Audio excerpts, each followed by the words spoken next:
देखिए, शब्द का इस्तेमाल ठीक है कि हम दलाल नहीं है। अंतर्राष्ट्रीय मंच पर किसी गंभीर मुद्दे पर मध्यस्थता करना उसको दलाली नहीं कहते, इसे डिप्लोमेसी कहते हैं। एक युद्ध हो रहा है और इस जंग में हजारों लोग मारे जा रहे हैं, तेल के भंडारों पर बम पड़ रहे हैं, गैस के भंडार पर बम पड़ रहे हैं और उसका खामियाजा पूरे विश्व को भुगतना पड़ रहा है, खास करके हमारे जैसे राष्ट्र को।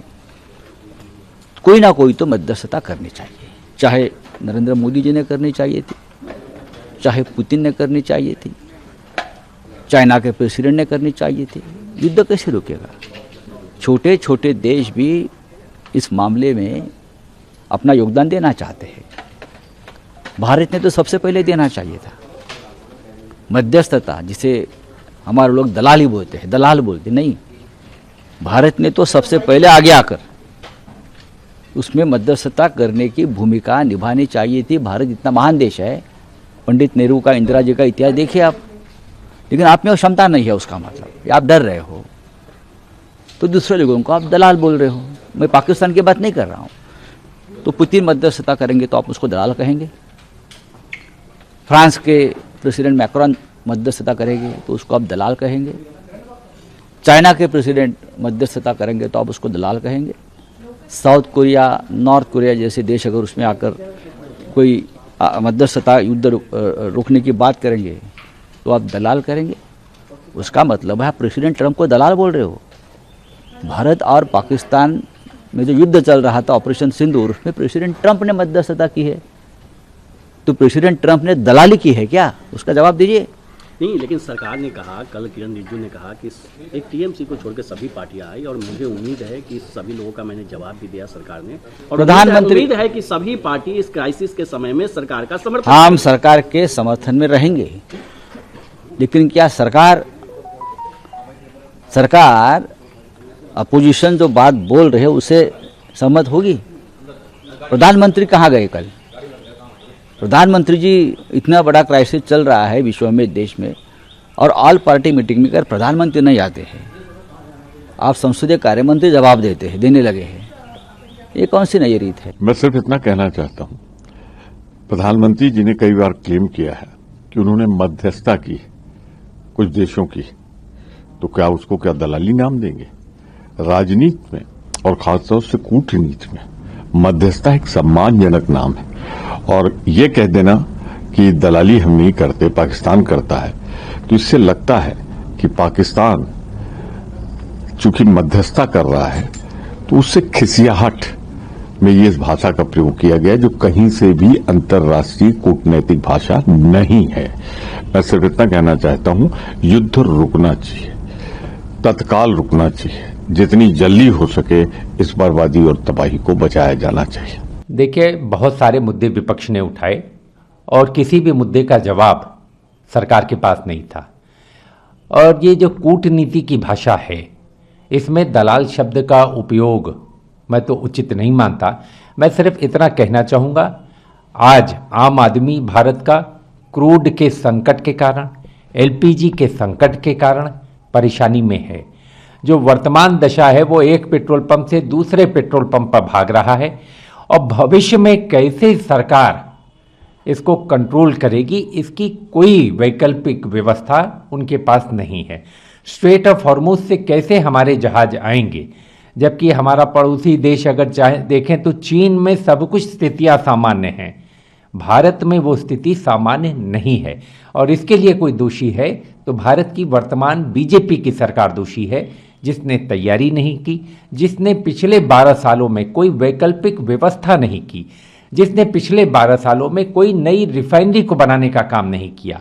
उस क्रूड पर जो निर्भरता है, जो गल्फ खाड़ी के देशों से, उस निर्भरता को कैसे कम किया जाए, इसकी व्यवस्था नहीं की। मैं तो सिर्फ ये कहूँगा कि कल विपक्ष के लोगों को जो बातें बताई गई, उससे विपक्ष कहीं न कहीं, संपूर्ण विपक्ष मैं तो कहूँगा, बहुत खुश नहीं है, क्योंकि सरकार की तरफ से जो रवैया था वो एक तरफा था। सरकार को खुलकर अपनी समस्याओं को विपक्ष को बताना चाहिए। अगर आप विपक्ष की चाहते हैं कि विपक्ष सहयोग करे, तो वास्तविकता का बोध और ज्ञान जब तक आप विपक्ष को नहीं बताएंगे, तब तक किस सहयोग की अपेक्षा सरकार करती है।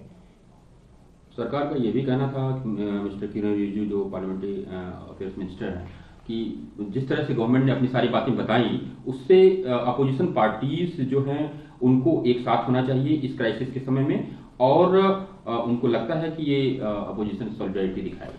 देखिए, पहली बात तो सरकार क्राइसिस मान ही नहीं रही। मंत्री के मंत्री और बाकी जो बीजेपी के जो लोग हैं वो तो कह रहे हैं कि देश में कोई क्राइसिस नहीं है। ये तो जनता महसूस कर रही है, और आने वाले दिनों में बढ़ती हुई महंगाई की पीड़ा भी जनता महसूस करेगी। आने वाले दिनों में जो विभिन्न सेक्टर्स हैं उन पर जो दबाव पड़ेगा, उस दबाव के कारण सब जगह ये प्रभावित, आम जनजीवन प्रभावित करेगा अगर लड़ाई लंबी चल गई तो। आज हम निर्भर हैं, आज हम क्या बन गए? आज एक तरीके से भारत देश बन गया जो लोगों को दिखाई पड़ता है कि हम पिछलग्गू देश बन गए। हम पीछे पीछे चल रहे हैं, जो अमेरिका कर रहा है उसके पीछे पीछे। देखिए, भारत का रुख और भारत की वैदेशिक नीति दुनिया के लिए अनुकरणीय बन गया है। रूस हो या यूक्रेन हो, इजराइल, अमेरिका हो या ईरान और जो वहाँ के अरब देश हो, सबकी निगाहें भारत की तरफ है। और जयशंकर जी ने सही कहा कि वो किसी के ना तो दलाल हैं और ना ही किसी भी देश से कोई उनको मलाल है। उनको केवल यही है कि सब लोग एकता, समन्वय, सद्भाव के साथ में काम करें और विश्व में शांति हो, लोग प्रगति और विकास की तरफ बढ़ें। और शायद ये भारत की जो शांति का संदेश है अब विश्व के तमाम देशों के सर पर चढ़कर बोल रहा है। और मोदी जी जैसे G20 का उन्होंने नेतृत्व किया था और विश्व के नेतृत्वकर्ता के रूप में उभरे थे। अभी तमाम एजेंसी का आया है, एक बार फिर से मोदी जी की जो रैंकिंग हुई है, रेटिंग हुई है, मोदी जी विश्व के सब सर्वाधिक लोकप्रिय नेताओं में से आए। 68% उनका आया है कि अमेरिका की एक एजेंसी के द्वारा कि मोदी जी आज विश्व में 68% के साथ में सर्वाधिक लोकप्रिय नेता हैं।